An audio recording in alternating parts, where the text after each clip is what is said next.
Nah, mungkin di zaman sekarang ini yang bisa terjadi adalah jamaah Jumat ini rata-rata membawa HP. Ada yang saat khotib Jumat dia masih sibuk dengan HP-nya, chatting, update status, buka media sosial dan lain-lain. Kalau zaman Rasul itu mungkin ada kerikil dia pegang-pegang, ya kan? Atau mungkin kalau dia pegang pulpen diputer-puter, ya. Ada orang yang iseng muter-muter pulpen atau cetek-cetek gitu ya. Jadi ini perbuatan-perbuatan yang sia-sia, ini menghapus pahala Jumat. Assalamualaikum warahmatullahi wabarakatuh. Bismillahirrahmanirrahim.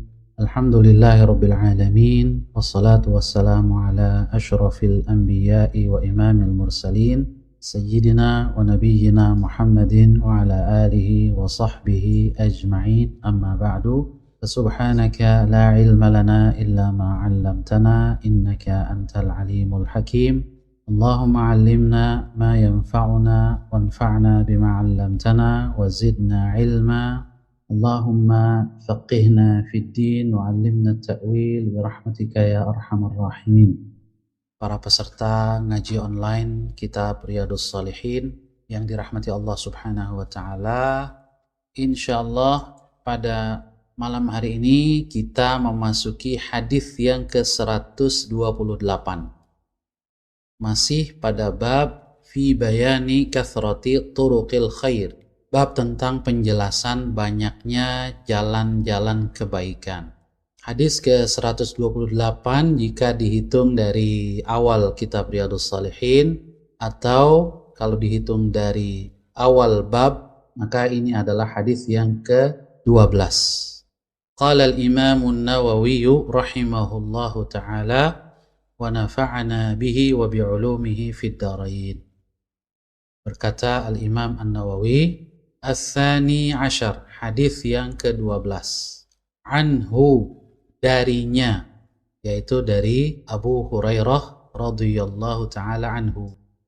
Qala, beliau berkata, qala Rasulullah sallallahu alaihi wasallam, telah bersabda Rasulullah sallallahu alaihi wasallam, man tawadda'a fa ahsana al-wudu'a thumma atal jumu'ata fastama'a wa ansata ghufira lahu ma bainahu wa bainal jumu'ati wa ziyadatu thalathati ayyam wa man massal hasa faqad lagha.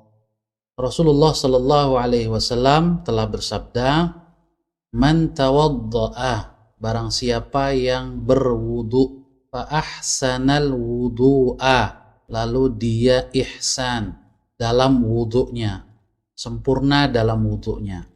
Nanti akan kita lihat apa yang dimaksud dengan sempurna dalam wudu. Thumma atal jumu'ata, kemudian ia mendatangi salat Jumat. Fastama'a wa ansata, lalu dia menyimak khutbah Jumat, maksudnya wa ansata, dan tidak berbicara. Ghufira lahu ma bainahu wa bainal jumu'ati wa ziyadatu thalathati ayyam, maka orang ini diampuni dosa-dosanya, maksudnya adalah dosa-dosa kecil dan dosa-dosa yang tidak terkait dengan hak sesama hamba Allah. Diampuni dosa-dosanya antara Jumat itu dan Jumat berikutnya. Ditambah waziyadatu thalathati ayyam, ditambah dengan 3 hari. Jadi 10 hari dosa-dosanya diampuni oleh Allah Subhanahu wa ta'ala. Kemudian kata Rasul, wa man massal hasa faqad lagha, dan barang siapa yang mengusap kerikil atau batu, faqad lagha, maka sungguh dia telah berbuat lagwi atau sia-sia.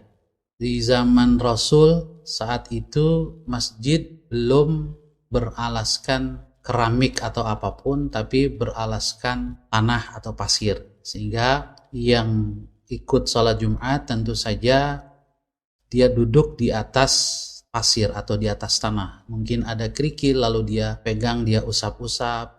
Dalam artian tidak menyimak khutbah Jumat dinilai telah berbuat sia-sia. Artinya hilang pahala atau keutamaan Jumatnya. Rawahu Muslim. Hadis ini diriwayatkan oleh Al-Imam Muslim.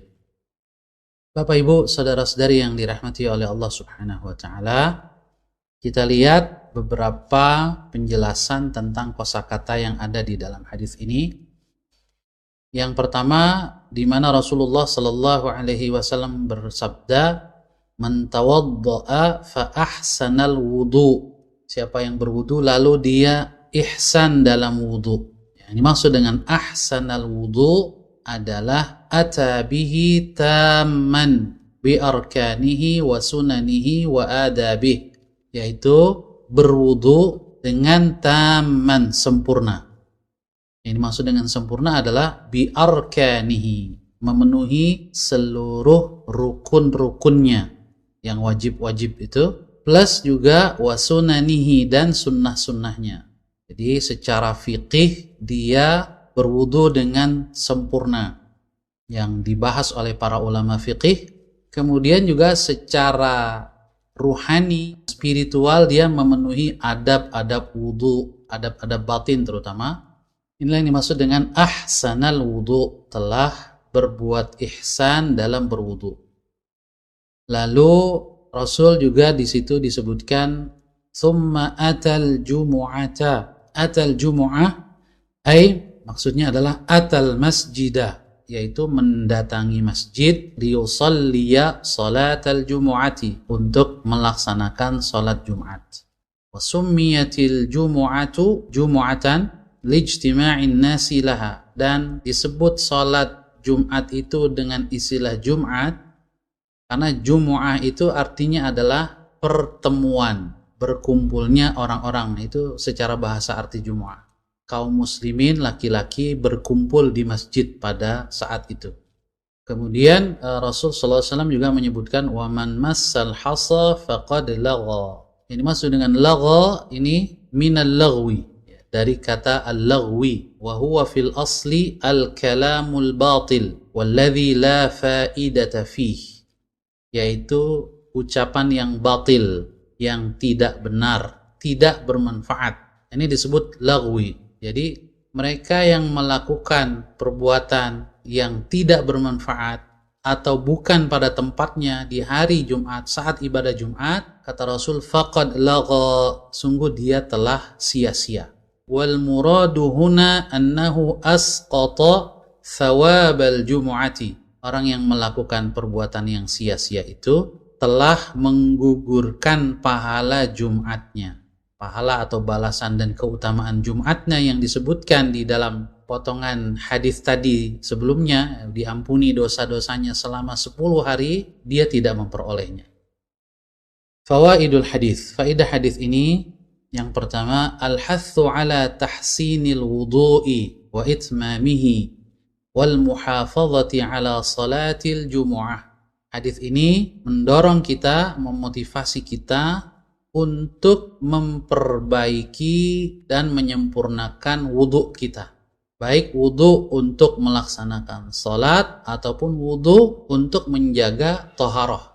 Wa itmamihi, agar kita menyempurnakannya ya, dengan memenuhi tadi rukun-rukunnya, lalu sunnah-sunnahnya dan adab-adabnya.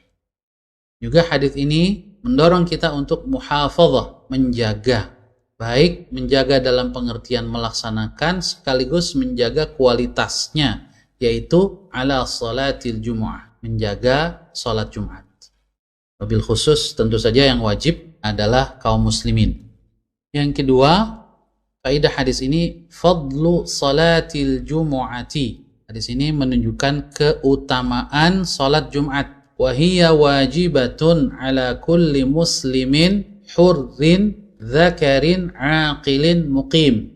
Diwajibkan kepada setiap muslim yang hurrin, merdeka, bukan hamba sahaya. Dzakar, laki-laki. Juga yang wajib sholat Jumat adalah aqil, yang berakal sehat, yang sudah baligh dan berakal sehat. Muqim, juga yang wajib adalah yang muqim, yang tidak melakukan safar atau musafir.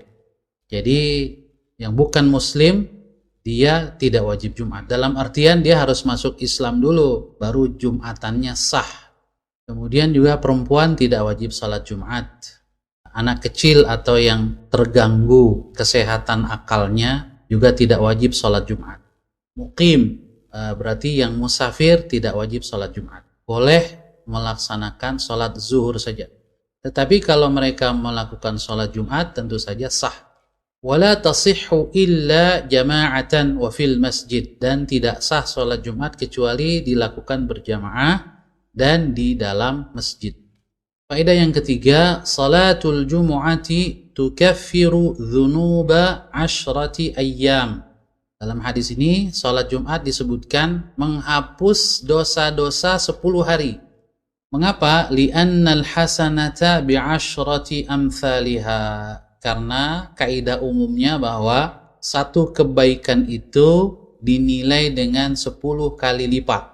Jadi sekali Jumat bernilai menghapus dosa 10 hari. Wa dzunubul lati tukaffaru hiya as-saghairu. Dan yang dimaksud dengan dosa-dosa yang dihapuskan dengan ibadah Jumat itu adalah dosa-dosa kecil. Kenapa? Karena dosa-dosa besar secara aturan umum syaratnya adalah harus dengan taubat. Begitu juga yang dimaksud dengan dosa-dosa yang diampuni otomatis dengan sholat Jumat adalah dosa-dosa kecil yang terkait dengan hak-hak Allah saja. Sebab yang terkait dengan hak sesama manusia ini harus diselesaikan urusannya. Ya, kalau hutang harus dibayar, tidak otomatis terhapus karena sholat Jumat atau ibadah-ibadah lain. Tentu saja tidak menutup kemungkinan jika Allah menghendaki dengan karunia-Nya, mungkin saja Allah mengampuni dosa-dosa besar, mungkin saja. Tetapi ini jangan jadi perhitungan kita ya sebagai hambanya. Tetapi kita harus berpedoman pada kaidah umum atau aturan umumnya.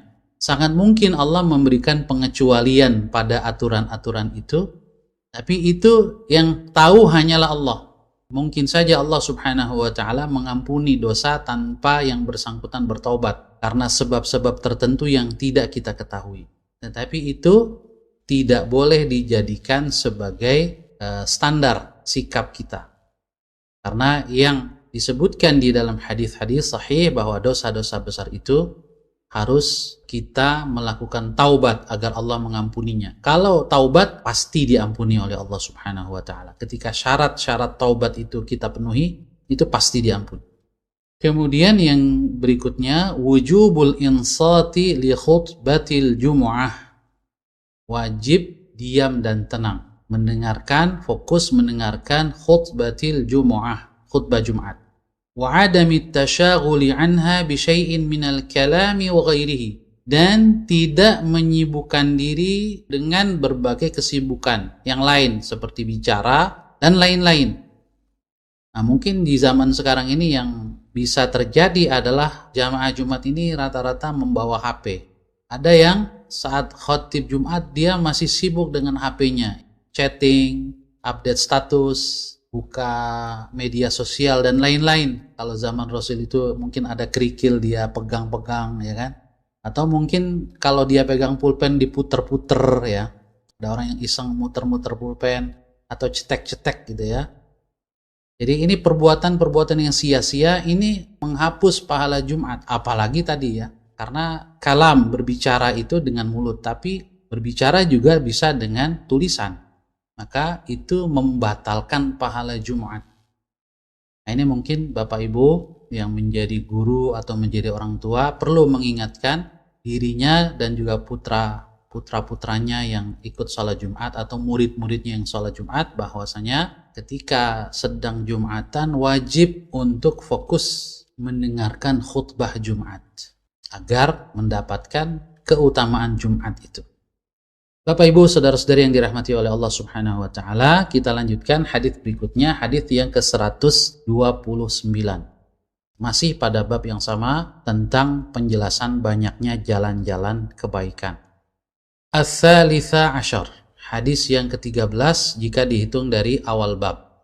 Anhu, masih dari Abu Hurairah radhiyallahu anhu, anna Rasulullah sallallahu alaihi wasallam qala, bahwasanya Rasulullah sallallahu alaihi wasallam telah bersabda, "Idza tawadda al-'abdul muslimu awil mu'minu faghasala wajhahu kharaja min wajhihi kullu khati'atin nadhara ilaiha bi'ainaihi ma'al ma'i aw ma'a akhiri qatril ma'."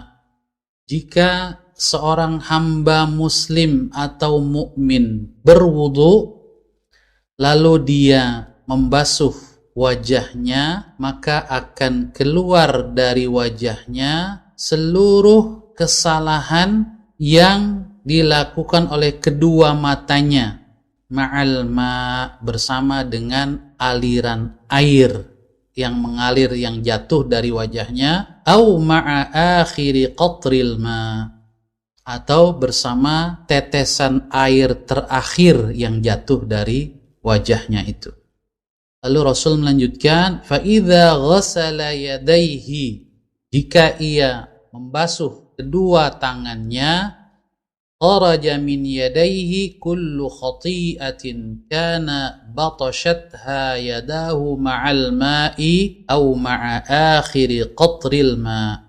Jika dia membasuh kedua tangannya, maka keluarlah dari kedua tangannya seluruh kesalahan-kesalahan yang dilakukan oleh kedua tangannya bersama dengan air yang mengalir itu, atau bersama dengan tetesan terakhir dari air itu.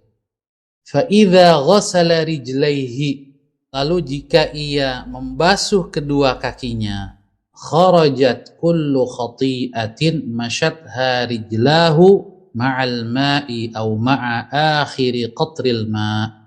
Begitu juga akan keluar dari kedua kakinya seluruh kesalahan-kesalahan yang diakibatkan oleh langkah kakinya itu, kedua kakinya itu, bersama dengan air yang mengalir, au ma'a akhiri qatril ma, atau bersama dengan tetesan terakhir air itu, hatta yakhruja naqiyan minadz-dzunub, sehingga hamba Allah yang muslim atau mukmin ini keluar dari wudunya atau selesai dari wudunya itu dalam keadaan naqiyan, bersih, minadz-dzunub, dari dosa-dosa.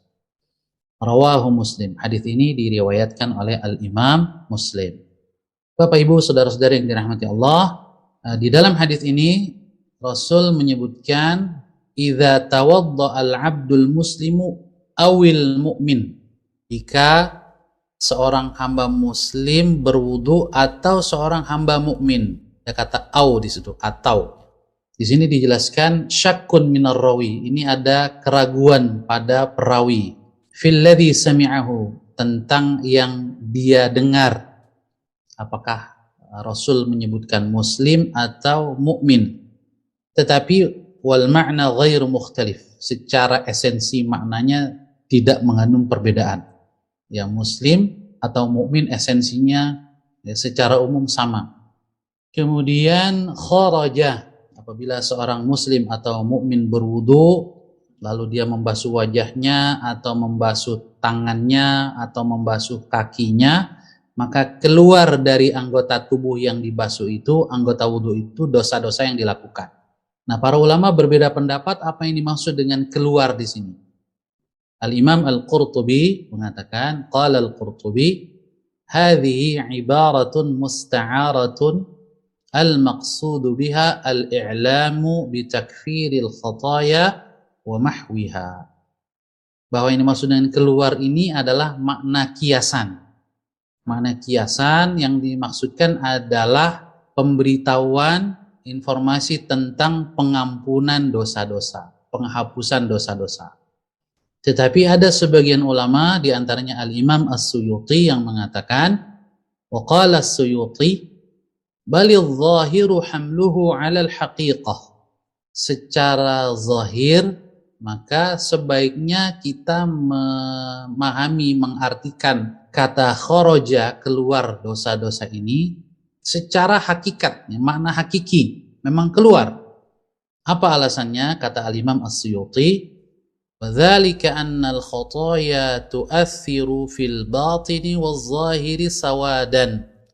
Karena setiap dosa atau kesalahan itu punya pengaruh pada batin kita, jiwa kita, waz zahir, dan juga sebetulnya pada fisik kita, entah bagian apakah di bawah kulit atau di atas kulit. Secara lahir dan batin itu ada pengaruhnya berupa sawadan, warna hitam. Nah ini yattali'u alaihi arbabul ahwal, yang bisa diketahui atau dilihat oleh mereka yang punya hubungan yang dekat dengan Allah, para nabi. Wal mukasyafat, dan juga para wali yang Allah singkap sebagian tabir yang gaib dari pandangannya.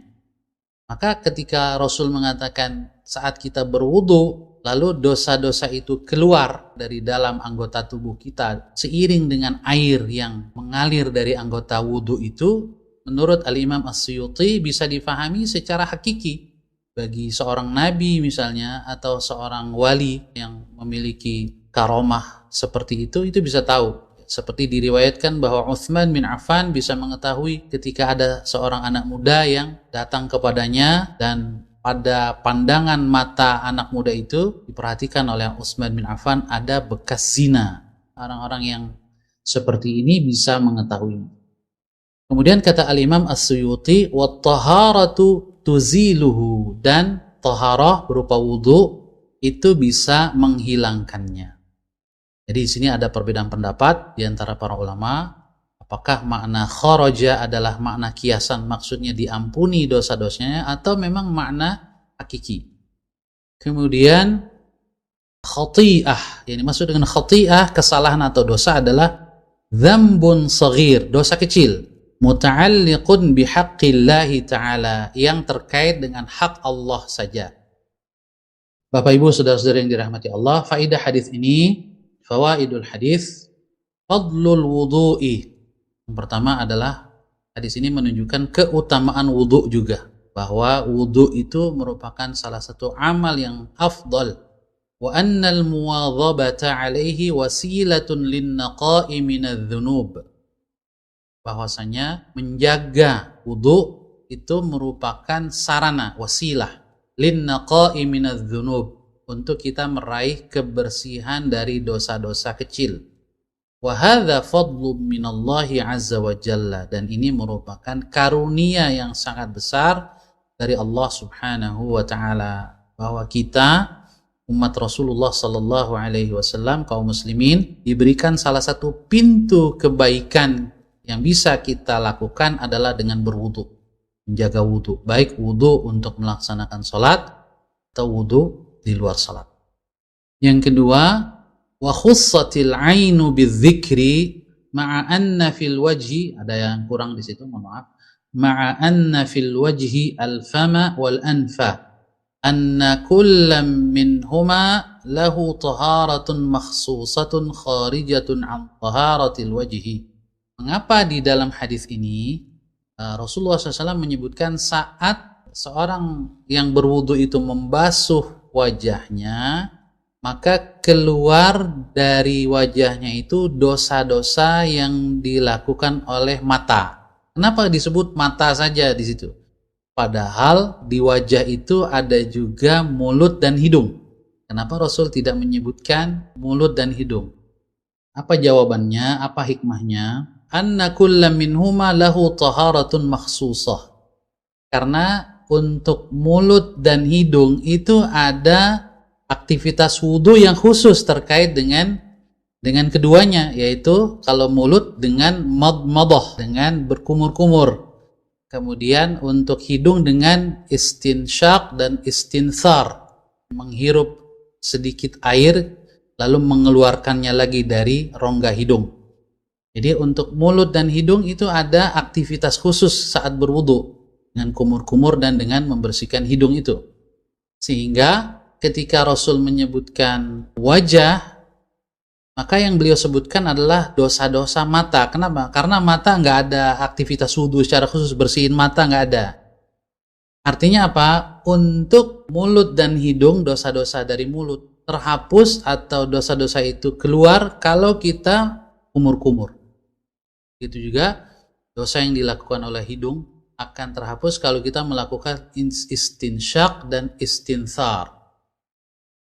Jadi di sini dikatakan bi khilafil ain fa innaha laisa laha taharatun illa fi ghaslil wajhi, karena mata itu tidak punya aktivitas wudu secara khusus, maka dosa-dosanya itu dihapuskan oleh Allah Subhanahu wa taala saat membasuh wajah. Fahuttat khati'atuhu 'inda ghaslihi duna ghairiha, sedangkan mulut dan hidung dia tidak otomatis dengan membasuh wajah langsung hilang atau langsung diampuni, tetapi dia harus melalui aktivitas kumur-kumur dan istinsyak atau istinthar. Nah, ini menunjukkan pentingnya sunnah wudu. Meskipun kumur-kumur adalah sunnah, meskipun membersihkan hidung itu sunnah wudu, bukan yang rukun atau wajib, tetapi penting untuk kita lakukan untuk membantu membersihkan dosa-dosa dari mulut dan hidung kita. Wallahu a'lam bishawab. Langsung saja kita lanjutkan hadis yang ke-130 atau hadis yang ke-14. Ar-rabi'a asyar. Hadis ke-14, anhu, masih dari Abu Hurairah. An Rasulillah sallallahu alaihi wasallam.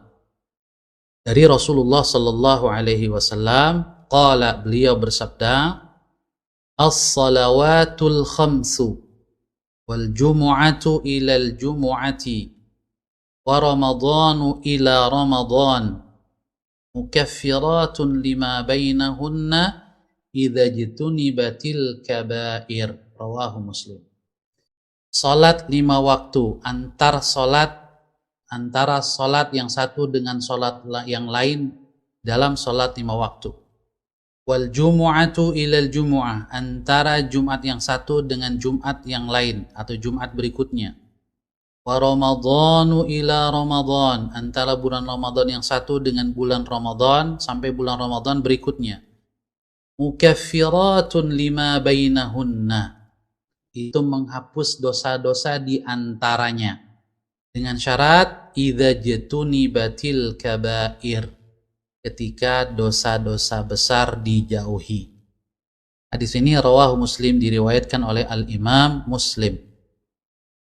Bapak Ibu saudara-saudara yang dirahmati oleh Allah Subhanahu wa taala, hadis ini menguatkan hadis-hadis tadi bahwasanya ibadah-ibadah wabil khusus yang wajib ini punya peran yang sangat signifikan, yang sangat besar untuk menghapuskan dosa-dosa. Nah, di sini disebutkan sholat 5 waktu. Jadi antara sholat yang satu dengan sholat yang lain itu menghapus dosa-dosa kecil. Juga antara Jumat yang satu dengan Jumat yang lain. Di dalam hadis tadi plus 3 hari, ya, jadi 10 hari. Kemudian antara bulan Ramadan dengan Ramadan yang berikutnya itu dihapuskan oleh saum Ramadan. Nah, tentu saja dosa-dosa besar perlu taubat. Bayanu mufradatil hadis, penjelasan tentang beberapa kosakata di dalam hadis ini. Yang dimaksud dengan mukaffirat maknanya adalah mahiyat, menghapus. Wa aslul kafri, asal kata kafir atau kufur, maknanya adalah as-satru wa taghtiyah, menutupi. Makanya dalam bahasa Inggris juga cover, sampul buku itu kan cover. Kekafiran itu disebut dengan kufru atau al-kafru, karena seorang yang kafir dia menutupi hatinya dari cahaya iman, dia ingkari atau dia tutupi. Kata al-kabair, idza jtunibatil kabair, dosa-dosa besar. Adz-dzunubul lati warada al-wa'idu syadidu ala fi'liha. Yang dimaksud dengan dosa besar adalah dosa-dosa yang terdapat ancaman yang berat, baik ancaman di dunia maupun ancaman di akhirat atau dua-duanya. Maka semua perbuatan yang mengandung ancaman yang berat atau besar di dalam Al-Quran atau di dalam hadis, maka dia termasuk kategori dosa besar. Seperti apa? Kazina, seperti dosa zina. Syurbil khamri, minum minuman keras, atau mengkonsumsi semua yang memabukkan, merusak akal sehat. Wa syahadatiz zur, kesaksian palsu. Wa ghairiha, dan lain-lain. Ini semua contoh dosa-dosa besar karena mengandung wa'id syadid, ancaman yang sangat keras dari Allah Subhanahu wa taala atau Rasulnya atau dari ayat Quran atau dalam hadis Rasulullah sallallahu alaihi wasallam, di dunia atau di akhirat atau dua-duanya. Faidah hadis ini, ya, fawaidul hadis. Yang pertama, annal qiyama bihadhil wajibati ala khairi wajhin yakunu sababan li an yaghfirallahu azza wa jalla bifadlihi wa rahmatihi ma waqa'a bainahuma minadh-dhunubis saghirah.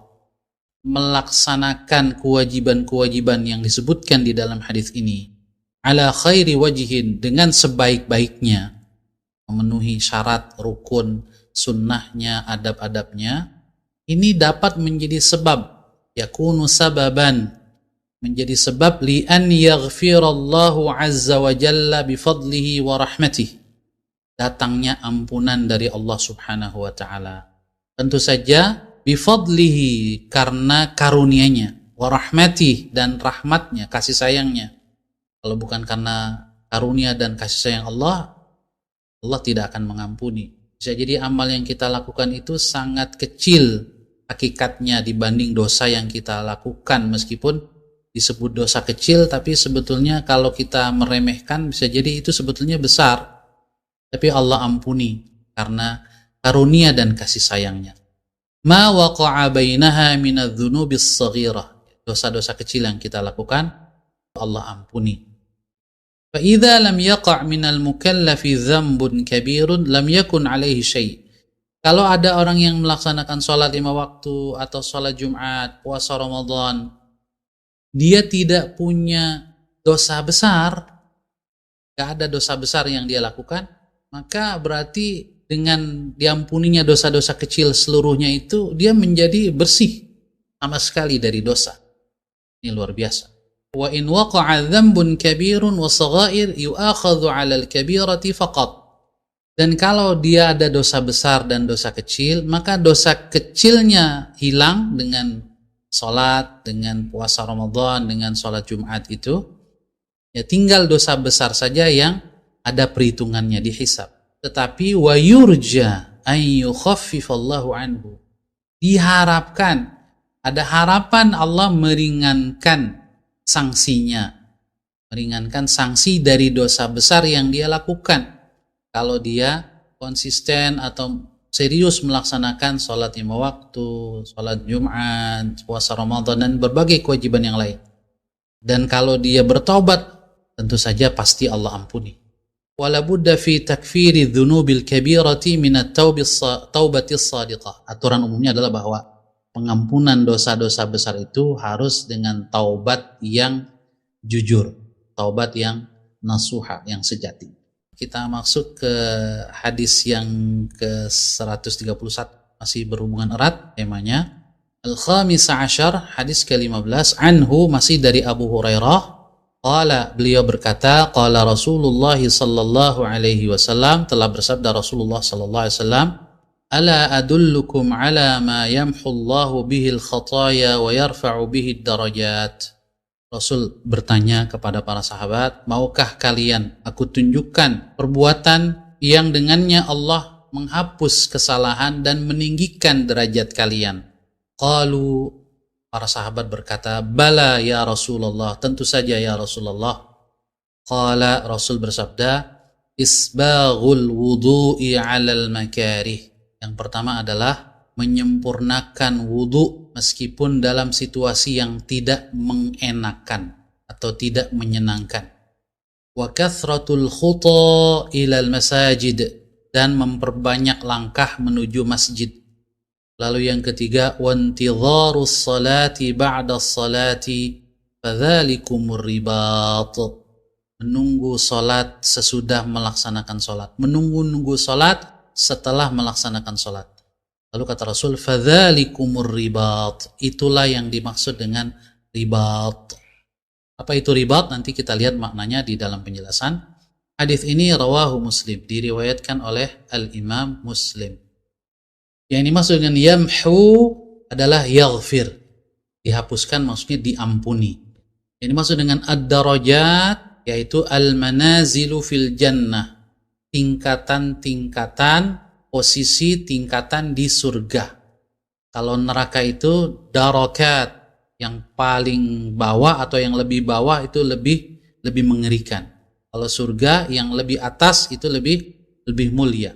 Hanya di dalam Al-Quran Allah menyebutkan orang munafik itu innal munafiqina fid darkil asfal. Disebut dark, jamaknya darakat. Kalau surga itu darajat.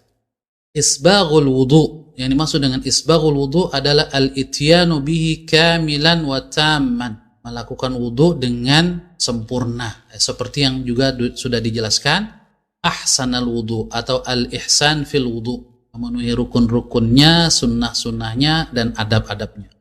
Nah, di sini ada tambahan isbaghul wudu'i 'alal makarih, menyempurnakan wudu meskipun dalam situasi yang tidak menyenangkan, tidak kita sukai. Al-makarih di sini jam'u makrah, bentuk jamak dari makrah. Wa huwa ma yakrahuhul insanu wa yashukku alaih, sesuatu yang tidak disukai oleh manusia dan merasa berat melakukannya. Ini biasanya wudu itu berat ketika dalam keadaan dingin, baik dingin udaranya mungkin di puncak atau di tempat-tempat yang memang suhunya rendah, apalagi di negeri-negeri yang ada musim dinginnya. Ini tentunya berwudu dengan air dalam situasi seperti itu adalah alal makarih, isbaghul wudu alal makarih. Tapi dia tetap menyempurnakannya, membasuh mukanya dengan sempurna, membasuh tangannya dengan sempurna, menahan dingin itu, maka ini luar biasa mengampuni dosa-dosa dan meningkatkan derajat. Atau mungkin ada sesuatu yang mengganggu di tubuh, tapi tidak sampai membahayakan. Misalnya ada luka sedikit, tidak membahayakan kalau kena air, tapi kalau kena air perih gitu ya, tapi dia tetap berwudu. Nah, ini termasuk alal makarih. Besar sekali nilainya di sisi Allah Subhanahu wa taala.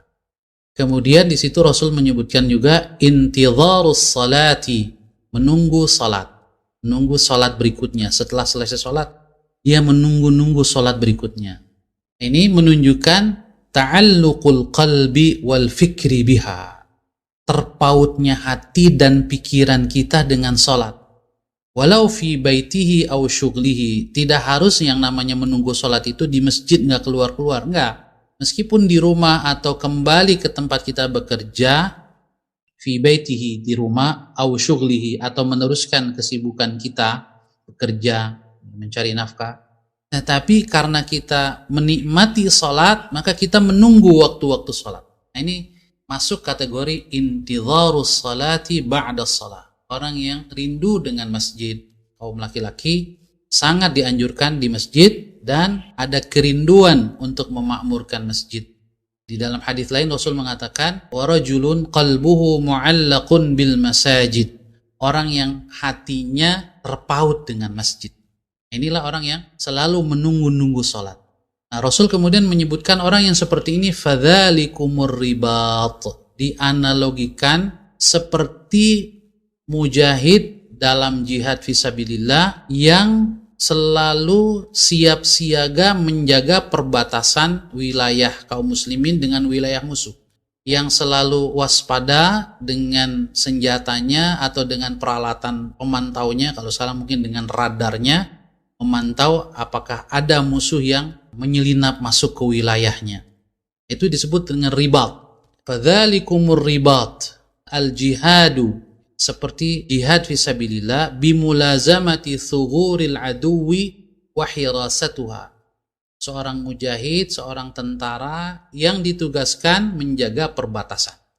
Wa summiya intidharus salati ribatan bi anna fihi jihadan nafsi wa habsaha 'anil syahwat.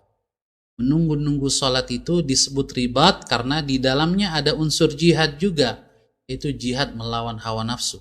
Jihad menundukkan nafsu kita dari kegiatan-kegiatan yang melalaikan salat. Bahkan salat menjadi sebuah kenikmatan yang dirindukan. Wa habsaha, menahan nafsu itu dari berbagai bentuk syahwatnya. Ini sudah masuk ke fawaidul hadis ya.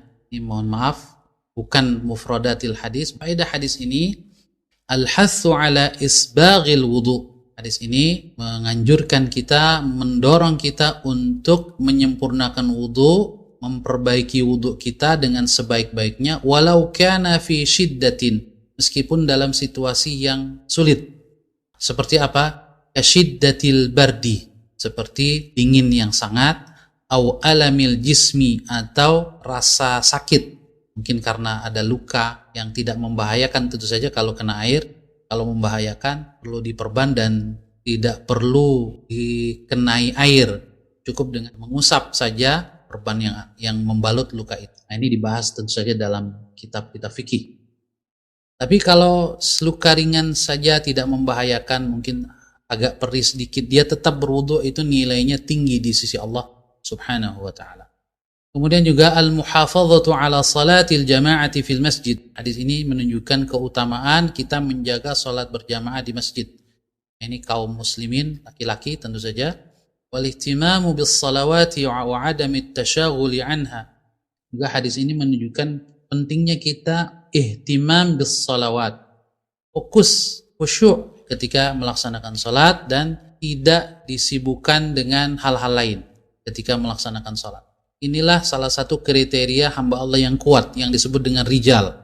Di dalam Al-Quran surat An-Nur Allah menyebutkan rijalun la tulhihim tijaratun wala bay'un an dzikrillah wa iqamis salah. Orang-orang yang perdagangan dan bisnisnya tidak melalaikannya dari mengingat Allah dan dari salat. Lalu berikutnya al-ibadatu jihadun wa idadun lil jihad lima fiha min sabrin wa jaldin wa tahammul. Bahwa ibadah, ada bentuk-bentuk ibadah yang nilainya dinilai sebagai jihad fisabilillah. Dan juga sekaligus ibadah itu merupakan persiapan berjihad. Kenapa? Karena dengan ibadah-ibadah yang ada unsur beratnya itu ada kesabaran, keuletan, tahammul, kemampuan menanggung beban penderitaan, melawan hawa nafsu. Wa ma fiha min badlil juhdi wa kabhin nafsi. Ada pengorbanan dan mengendalikan hawa nafsu dari berbuat maksiat untuk menyambut seruan Allah Subhanahu wa taala. Bil khusus salat subuh misalnya, amat sangat penting fungsinya untuk membina diri kita menuju pribadi-pribadi yang disiplin dengan waktu, yang bisa berkorban demi menyambut seruan Allah Subhanahu wa taala. Berikutnya, hadhil umur wasilatun lil maghfirati wat taqarrubi ila Allah azza wa jalla. Semua yang disebutkan di dalam hadis ini merupakan sarana pengampunan dosa dan sarana kita mendekatkan kepada Allah Subhanahu wa taala. Lalu yang terakhir, ma warada fil ahadithi min takfiridz dzunub innama huwa fi sya'ni ma yata'allaqu bi huquqillahi ta'ala. Penegasan lagi bahwasanya semua pengampunan dosa secara otomatis dengan amal-amal yang disebutkan di dalam hadis-hadis seperti ini adalah dosa-dosa yang terkait dengan hak Allah saja. Tidak ada kaitannya dengan dosa-dosa yang berhubungan dengan hak hamba. Kenapa? Karena dosa yang terkait dengan hak hamba tidak otomatis diampuni kalau tidak diselesaikan urusannya dengan orang yang bersangkutan. Wa amma ma yata'allaqu bi huquqil ibadi fala budda min adaiha li ashabiha. Dosa-dosa yang terkait dengan hak-hak hamba, hak-hak sesama manusia itu harus diselesaikan dengan yang bersangkutan. Awit tahallul, kalau kesalahan yang menyakitkan harus minta dimaafkan, minta dihalalkan. Wal istibra'i minha, dibebaskan dari tuntutan. Baru kemudian Allah Subhanahu wa taala mengampuninya. Oleh karena itu dosa dengan sesama manusia lebih sulit taubatnya. Kalau dosa terkait dengan hak Allah lebih mudah karena Allah Ghafurur Rahim. Manusia itu pelit untuk bisa mundur dari haknya, meminta ganti rugi dan seterusnya. Sehingga dosa-dosa terkait dengan sesama manusia ini harus diselesaikan. Baru taubatnya diterima oleh Allah Subhanahu wa taala. Wallahu a'lam bissawab. Demikian Bapak Ibu 4 buah hadis dari kitab Riyadhus Shalihin yang dapat kita baca dan kita kaji pada malam hari ini.